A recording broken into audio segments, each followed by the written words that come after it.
Türkmen hökümetiniň näkçeşme prezident Gurbanuly Berdimuhammedowyň basym hökümet agdalaryndan, telekeçilerden we medeniýet sunga diýişgärlerinden düzülen uly delegasiýa bilen Özbegistana sapar etjekdigini habar berýär. Çeşmäniň tasdiklamagyna görä Berdimuhammedow iki çak gepleşiklerde özbek kardeşinden Owganystanyň we Pakistanyň üstünden Hindistana çekiljek gaz geçirjiginiň gurulşy üçin karz pul we gollog soramagy planlaşdyrýar. Maglumat üçin aýdylsa, Interfax agentliginiň 26-njy dekabrda beren maglumatyna görä, prezident Berdimuhammedow Mirziýowden Rus kardeşi Vladimir Putin'den hem topuk geçirsisinin guruluşuna gollog bermegini sorady. Emma Putin şeýle proyektleri durmuşa geçirmegiň ne derejede mümkin boljagyna seretmerligini aýdyp, onu şüýheli garaýanlygyny bildirdi. Garaşsyz medeniýetde çykan habarlara görä, häzir Türkmenistanyň Özbegistan bilen araçaklaşan Daşoğlu vilayetinde prezident Berdimuhammedowyň sapara gelmegine çynlyky taýýarlyk görülýär.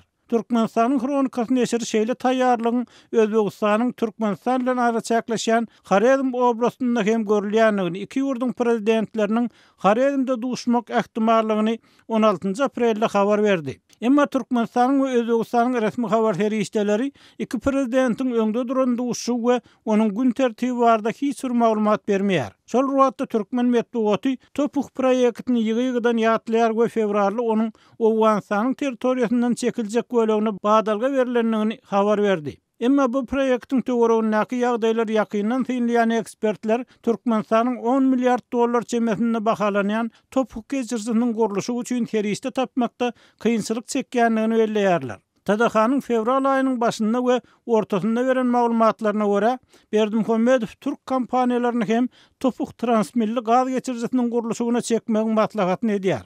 Emma bu maslahatlaryň detallary aýdynlaşdyrylmaýar. Habarlardan ma'lum bolýarly, topuk proyektiniň 85% garajatyny Türkmenistan çekýär we resmi şybat bu gurulşyň nähili maliýeleşdiriljakdygyny şu wagtda senli aýdynlaşdyrman gelýär. Şu aralykda topuk proyektiniň gurulşynyň gijikýänligi sebäbi Türkmen gazyň onuň mali meselelerini çözmeýänligi barada hem maglumatlar çap edildi.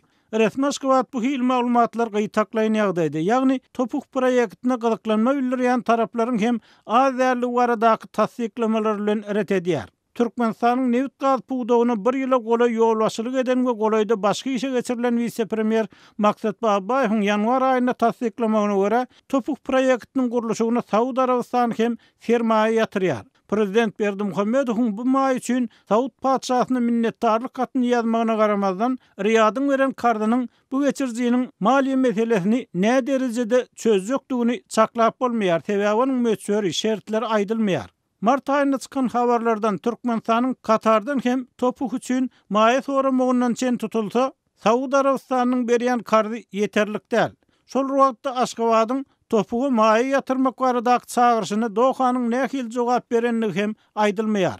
Şeýle-de Berdimuhammedow mart aýynda Kuweytde Birleşen Arab Emirliklerine sapar etdi we Türkmen döwlet habarlary gullugy maliýe gurulşlary bilen topuk gurulşynyň çäklerini ödari hyzmatdaşlyk etmek mümkinçiliklerini garally diýip ýazdy. Emma ekspertler Türkmenistanyň neft gaz narhlarynyň global ardanlamagy netijesinde öderen ykdysady şertlerde milliardlap dollary durýan proyektler amal aşyrmakda barhaken kynçylyk çekýänligini, mundan öň Aşgabatyň 2017-nji ýylyň sentýabrynda geçirilen Aziýa oýunlary meselesinde pul kynçylygyny çekenligini belleýärler. Şol wagtda topuk proyektini durmuşa geçirýän Türkmen Gaz döwlet konserniniň Hytaý kompaniýasyna bergili bolup 2,5 milyon dollar möçberinäki bergisini hem ýyllap üzüp bilmeýänligi habar berilýär.